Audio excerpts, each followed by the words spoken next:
అమ్మ నమస్తే. నమస్తే అమ్మా. చాలా రోజులవుతోందమ్మ మీతో మాట్లాడి నేను. నేను గూడా. చాలా రోజులవుతుంది. అవును. హ్మ్. ఈరోజు ఎట్లైనా సరే నేనే కూర్చొని మీతో హ్మ్. మాట్లాడాలని డిసైడ్ అయిపోయాననమాట. నాకు సంతోషంగా ఉంది. హ్మ్. అమ్మ హ్మ్. తర్వాత ఒక విషయం అమ్మ. హ్మ్. పిల్లల్ని హ్మ్. ఏ వయసు వరకు తల్లిదండ్రుల మధ్యలో పడుకోబెట్టుకోవచ్చమ్మా? వాళ్ళ మధ్యలో ఉంచుకోవచ్చు? అంటే పిల్లలకి ఊహ తెలిసేదాకానమ్మా. ఆహా! ఎందుకంటే మధ్యలో పిల్లల్ని పడుకోబెట్టుకున్నప్పుడు తల్లిదండ్రులు అన్నారు గదా! పిల్లలకైతే తల్లిదండ్రులు. హ్మ్. కానీ వాళ్ళకైతే భార్యాభర్తలు గదా! అంతే గదా! అంతే కదమ్మా! మరి భార్యాభర్తలుగా ప్రవర్తించేటటువంటి సందర్భాన్ని పిల్లలు గమనించే వయస్సు వచ్చే వరకు పర్వాలేదమ్మా. అర్థమైంది. లేకపోతే పిల్లలు రకరకాల భావాలకు లోనవుతారు. హ్మ్. ఉదాహరణకి తల్లి మీద తండ్రి చెయ్యి వేశాడనుకోండి. హ్మ్. హ్మ్. ఏమక్కర్లే ఊరికే ఇట్లా చెయ్యి వేస్తే కూడా పిల్లలకి పొసెసివ్ ఫీలింగ్ ఉంటుంది. హ్మ్. మనం ఎవరి మీద వేసినా ఊరుకోరు గదా! అంతేగా. మనం వెళ్ళి అమ్మ మీద చెయ్యి వేయంగానే బిడ్డకి వెంటనే మా అమ్మ ఆ! అంటాడు ఆ! అని. అట్లాగే తండ్రి గాని, తల్లి మీద ఊరికే మాట వరుసకి వే ఈ పెద్దవాళ్ళు ఎదురుగా ఉన్నప్పుడు గూడా అవునవును. అట్లాంటప్పుడు కూడా అలా చెయ్యి వేస్తే వాళ్ళు కొద్దిగా హ్మ్. అని ఫీల్ అయ్యే భావం ఉంది కదా! అప్పుడు తండ్రి మీద వ్యతిరేక భావన కలుగుతుంది. ఓహ్! లేదంటే తల్లి కొద్దిగా తండ్రిని ఆదరణగా చూసినట్టు కనిపిస్తే అప్పుడు తల్లి మీద కూడా కలుగుతుంది. తండ్రి ఓకే. ఇద్దరి మీద. ఓకే. అందువల్ల అంటే అందరికీ కలుగుతుంది చెప్పలేం కొంతమందికి. హ్మ్. హ్మ్. కనుక అటువంటిది కలగకుండా చూసి ఈ భావనలు పొందే వయస్సు వచ్చే వరకు ఉంచొచ్చమ్మా. కొంతమంది పిల్లలు 5, 6 నెలలకే ఇలా గమనిస్తూ ఉంటారు. కొంతమంది ఏడాదైనా వాళ్ళకేం అర్థం కానట్టే ఉంటారు. అందువల్ల పర్వాలా. మామూలుగా చెప్పాలంటే యావరేజ్‌గా 2 ఏళ్ళు, 2.5 ఏళ్ల తర్వాత ఆ! నిద్రపోయే వరకు దగ్గర పడుకోబెట్టుకున్నా, వాళ్ళొక్కసారంటూ నిద్రపోయిన తర్వాత పక్కనున్న ఇంకొక దగ్గరనే ఇంకొక మంచం వేసి దాని దగ్గర పడుకోబెట్టాలి గానీ, ఇద్దరి మధ్య పడుకోబెట్టుకోవడం అన్నది అంత శ్రేయస్కరమైనటువంటి పద్ధతి కాదు. అమ్మ ఫారిన్ కంట్రీస్‌లో మనం చూసుకుంటే వాళ్ళకి హ్మ్. సెపరేట్‌గా ఒక రూమే పెట్టేస్తారు. హ్మ్. అది అంటే గబుక్కున నైట్‌లో భయమనిపించినా, ఏదైనా పీడ కలలొచ్చినా, అమ్మో! అట్లా ఎట్లా పడుకోబెట్టేస్తున్నారా అనిపిస్తది. మనకి అవి పిక్చర్స్ గాని, జనరల్‌గా చూసినప్పుడు గాని. రూమ్ కరెక్ట్ కాదు కదా! ఏమంటారు మీ అసలు ఉద్దేశ్యం? రూమ్ కరెక్టే కాదు గదమ్మా! కొంత వయసొచ్చేదాకా అంటే దరిదాపుల్లో ఏడాదొచ్చేదాకా, కనీసం 10 నెలలొచ్చేదాకా తల్లి పక్కన పడుకోబెట్టుకోవాల్సిందే ఆ! బిడ్డని. చిన్న పిల్లలు ఓకే అమ్మ. నేనొక 10 సంవత్సరాల లోపైతే ఏంటి 10 పరిస్థితి? సంవత్సరాల లోపైతే మీరు ఆ! అనేది. ఆ! ఎందుకంటే తల్లిదండ్రులు మాకు దగ్గర ఉన్నారు అనేటటువంటి ఒక భద్రతా భావం చాలమ్మా వాళ్ళకి. ఆ! దగ్గరికేమి చేసినా చేయకపోయినా. కానీ అలాగని చెప్పి వీళ్ళు పిల్లలు దగ్గర ఉండగా తల్లిదండ్రులు కొంచెం దగ్గరగా ఉన్నట్టయితే వీళ్ళు భరించలేరు. వేరే రూమ్‌లో పడుకోబెట్టడం కన్నా మనకి పూర్వకాలం ఎలా ఉండేది? పెద్దవాళ్ళకో మంచం ఉండేది. దాని కింద ఇంకో చిన్న మంచం ఉండేది. అవునవును. ఆ మంచం లాగి పిల్లల్ని పడుకోబెడుతూ ఉండేవారు. ఆ! అంచేత కావాలంటే దాన్ని కొంచెం పక్కకు పెట్టుకున్నా వాళ్ళకి అమ్మా, నాన్న ఉన్నారని తెలుస్తుంది గానీ, ఆ! కనపడదు గదా! ఓకే. ఆ విధంగా చేయవచ్చు. అనేక రకాలైన మార్గాలున్నాయి గానీ, పిల్లలకి తల్లిదండ్రుల యొక్క చేష్టలు రాత్రిపూట కంటపడడం మంచిది కాదమ్మా. హ్మ్. ఓపెన్‌గా చెప్పాలంటే. అంతే. హ్మ్. అస్సలు. అది వాళ్ళల్లో రకరకాల భావాలు కలిగిస్తుంది. ముందర తల్లి మీద గానీ, తండ్రి మీద గానీ వ్యతిరేక భావన కలిగించడంతో పాటు, అటువంటి చేష్ట వాళ్ళు కూడా చేసే ప్రయత్నం చేస్తే ఆ! ఆ! అదే ప్రమాదం గదా! అవును. అవును. అంచేత వాళ్ళ కళ్ళెదురుగా ఉండకూడదు. కానీ అమ్మ. నిద్రపోయే వరకు పిల్లల్ని దగ్గర పడుకోబెట్టుకోవడం అన్నది మంచిది. ప్రధానమైనటువంటి అంశం. ఎందుకంటే భద్రతా భావంతో పడుకుంటారు. ఆ తర్వాత వాళ్ళని పక్కకి జరపొచ్చు నిద్రపోయిన తర్వాత. ఓకే. ఎత్తుకుని పడుకోబెట్టొచ్చు. లేదంటే వాళ్ళని నిద్ర బాగా వచ్చిన తర్వాత లేచి పక్క పడుకోనన్నా అంటే పక్కకు వెళ్తారు. అదేం పర్వాలేదు గానీ, హ్మ్. అప్పటి వరకు మాత్రం అది శ్రేయస్కరమైనటువంటి పద్ధతి కాదు విడిగా పడుకోబెట్టడం. ఇప్పుడు ఆ దేశాల్లో కూడా అంగీకరిస్తున్నారు గదా! కొంతవరకు తల్లి దగ్గరే ఉండాలి అని. అవునవును. ఆ తర్వాత వేరే గదుల్లో పడుకోబెట్టడం కూడా సరైన పద్ధతి కాదని. ఆ తర్వాత ఏమవుతోంది వాళ్ళకి ఒంటరిగా ఉండడం అలవాటైపోయి, అసలు ఇంకొకళ్ళ గురించిన ఆలోచన గాని, పట్టించుకునేటటువంటి లక్షణం గాని లేకుండా తయారవుతున్నారు. యెస్. నేనిప్పుడు అదే పాయింట్ అడగాలనుకుంటున్నాను. ఇప్పుడు హ్మ్. నైటంతా ఒక్కళ్ళే ఉండటం వలన, హ్మ్. ఇంకా మిగతా వాళ్ళతో కలవలేకపోవటం, ఎక్కడికెళ్ళినా అడ్జస్ట్‌మెంట్ అనేది లేకపోవటం, హ్మ్. ఇలాంటి ఇష్యూస్ ఉంటాయి కదమ్మా! చాలా ఉంటాయి. ఆ! అసలు పక్కన ఇంకోళ్ళు తగిలితే ఉండలేకపోవడం. ఇరిటేషన్ వచ్చేస్తుంది అది. వాళ్ళకి. దాంతో కొంత వయసొచ్చేటప్పటికి 11, 12 టీన్స్‌లోకొస్తారు గదా! ఆ! టీన్స్‌లోకొచ్చేటప్పటికి ఎవరైనా ఇలా ముట్టుకోంగానే వాళ్ళకి వెంటనే ఆ స్పర్శ తాలూకు అనుభూతి కలిగి, ఆ స్పర్శ కోసం వెంటపడడం. ఇట్లా కూడా అవటానికి అవకాశం ఉంది కదా. ఇట్లా ఉంది, ఆ, అట్లా ఉంది. అందువల్ల ఏది కూడా ఎక్స్ట్రీమిటీ అన్నది పనికిరాదమ్మా. yes. మధ్యలో సమన్వయంగా ఉండాలి ఆ, అంతే. పిల్లల్ని దగ్గర పడుకోబెట్టుకోవాలి, అట్లా అని మరీ దూరము పెట్టాలి. మరీ దగ్గరగా పట్టుకుని కావలించుకొని పడుకోకూడదు. ఆ, yes. దూరంగాను ఉండాలి, చెయ్యేస్తే అందుబాటులో ఉండాలి, పిలిస్తే పలికెట్టు ఉండాలి. ఆ. అంతేగాని వాళ్ళ కళ్ళపడని దృశ్యాలు కళ్ళపడకుండా ఉండాలి. Yes. ఇది ఒక వయసు వచ్చిన పిల్లలు ఉన్నారనుకుందాం. Hmm. సాధారణంగా ఆడపిల్లల పక్కనైతే తల్లి పడుకుంటుంది అనుకుందాం కొన్ని సందర్భాలు.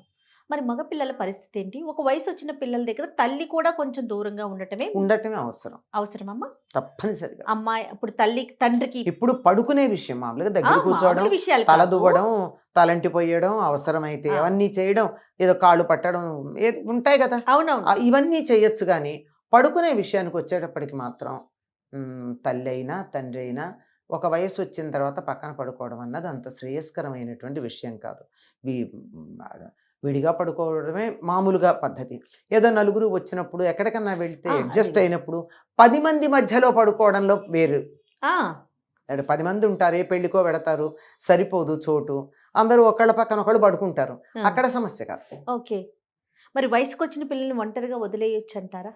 పడుకోబెట్టొచ్చా సపరేట్గా? ఈ సమస్యలన్నీ ఇప్పుడే వస్తున్నాయి, పూర్వకాలం ఉండేది కాదు, నలుగురు ఉండేవారు గనక. ఇప్పుడు సంతానం ఎక్కువ ఇప్పుడు కదా. భార్య భర్త ఒక కొడుకో ఒక కూతురో ఉండేటప్పటికీ ఈ సమస్యలన్నీ వస్తున్నాయి.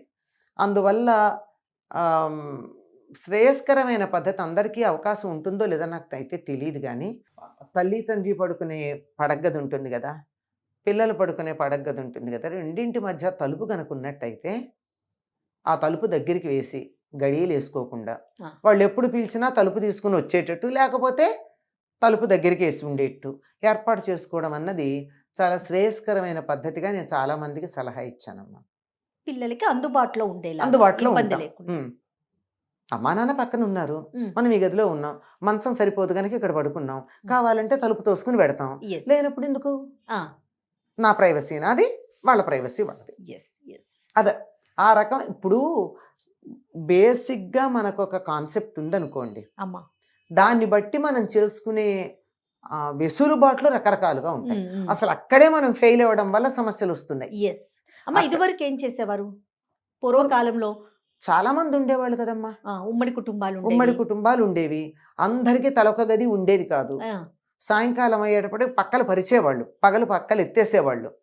ఆ, పర్మనెంట్ మంచాలు కాదు కదా. కదా, మడత మంచాలు లేదా మామూలు మంచాలు ఎత్తో పక్కన పెట్టేవారు, చక్కగా పక్కలు వేసేవారు. ఎవరి మంచం మీద వాళ్ళు ఒకే హాల్లో పడుకునేవాళ్ళు.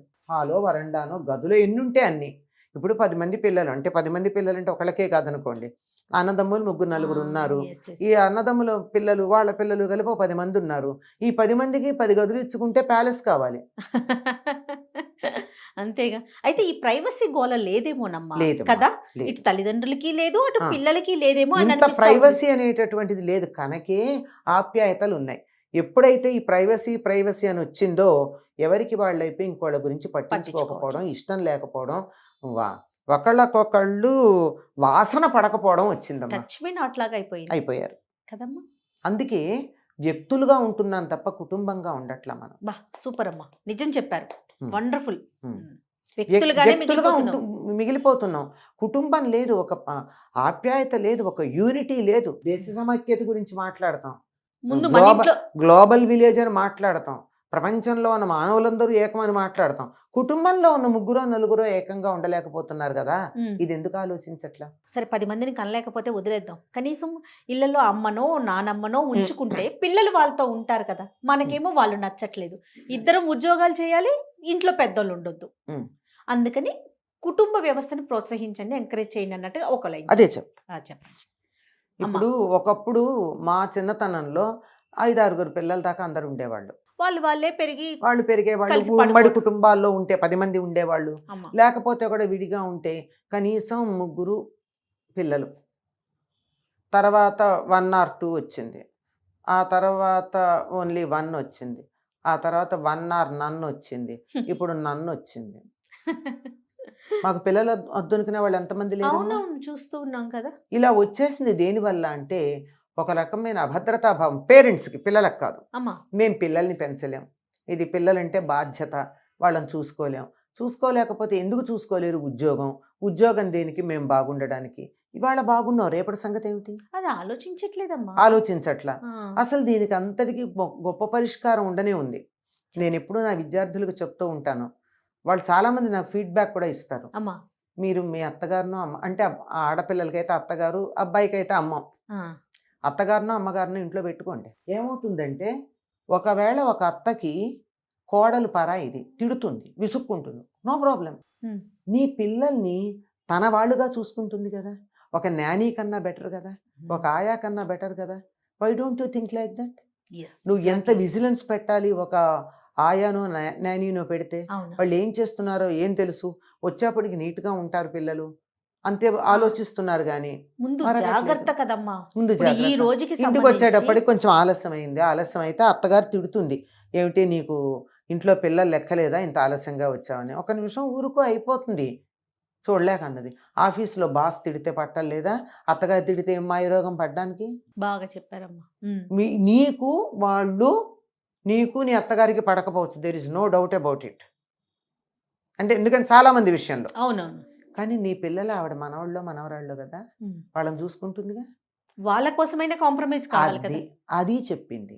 నీ పిల్లలకి ఎంత భద్రతాభావం ఉంటుంది నానీ కన్నా. ఏమవుతున్నది, వాళ్ళు ఏమంత తెలివిగల వాళ్ళు ఉంటున్నారమ్మా. ఉమ్, ఉమ్. ఈ మన పిల్లల తెలివి తక్కువతనానికి నానీల పెంపకమే కారణం. వాళ్ళ స్థాయిలోనే ఎదుగుతున్నారు పిల్లలు. అవును, మెంటల్ స్టాండర్డ్ అంతకన్నా ఎదగట్ల. అవును, అవును. మరి అందువల్ల దీనికన్నా ఎక్స్పీరియన్స్డ్ మన కుటుంబాల్లో ఉన్న వాళ్ళు, ఎంత లేదన్నా ఇంతో అంతో చదువుకున్న వాళ్ళు, వాళ్ళు అవును. అనుభవం కలిగిన వాళ్ళు, వీళ్ళు ఏదో ఒకటి మన పిల్లలు అనే ఉద్దేశంతో ఉంటారు. వాళ్ళ దగ్గరికి వదిలేసినట్టయితే చాలా విషయాలు నేర్చుకుంటారు. మనం నేర్చుకొని ఎన్నో విషయాలు నేర్చుకుంటారు. ఉమ్, కనుక కొద్దిగా ఆలోచించండి. ఎంతసేపు వాళ్ళు మనకి బరువు అని అనుకోకుండా, ఉమ్. ఇటు అమ్మనైనా అత్తగారినైనా ఎవరైనా ఎవరో అనుకోండి, ఒకరిని ఇంట్లో పెద్దవాళ్ళు. ఎవరో ఒకళ్ళు పెద్దవాళ్ళని, వాళ్ళని మూటలు బరువులు బస్తాలు అనుకోవద్దు. ఇదే కదా టెర్మినాలజీ వాడుతున్నారు చాలా అవునమ్మా, భయంకరంగా. అవునమ్మా. వాళ్ళ వల్ల మనకి మేలు జరుగుతుందన్న ఒక్క దృష్టితో think about the problem from other side. వాళ్ళ వైపు నుంచి ఆలోచించాలి. వాళ్ళ వైపు నుంచి, మన వైపే, మనమే, అంతేనా? వాళ్ళదేం కాదు, మనమే. వాళ్ళు ఉంటే మనకి బరువు అనుకునే దగ్గర ఆ. నుంచి వాళ్ళు ఉంటే మనకేం లాభం అన్న దృష్టిలోంచి yes, yes. ఆలోచించుకున్నట్టయితే ఆ, బాగుంటుంది. ఇప్పుడు పిల్లలు వాళ్ళ దగ్గర పడుకుంటారు. ఆడపిల్ల అనుకోండి, మేనత్తో నాయనమ్మో వాళ్ళిద్దరూ ఒక గదిలో పడుకుంటే ఆ పిల్లకి భద్రత, మీరు హ్యాపీగా ఉండొచ్చు. yes. అంటే వీళ్ళ సుఖాన్ని చెడగొట్టే వాళ్ళు కూడా ఉంటే ఉండొచ్చు, ఆ, ఎక్కడా ఉంటారు. yes. ఇప్పుడు అందరూ అలా ఉంటారని చెప్పలేం, అలా ఉండరని కూడా చెప్పలేం. అందువల్ల మన జాగ్రత్తల్లో ప్రతి సమస్యని మనకున్నటువంటి పరిస్థితుల్లో మనకి చేతనైన రీతిలో దాన్ని పరిష్కరించుకునే ప్రయత్నం చేయాలి. Every problem is unique. చాలా బాగా చెప్పారమ్మా. నమస్తే.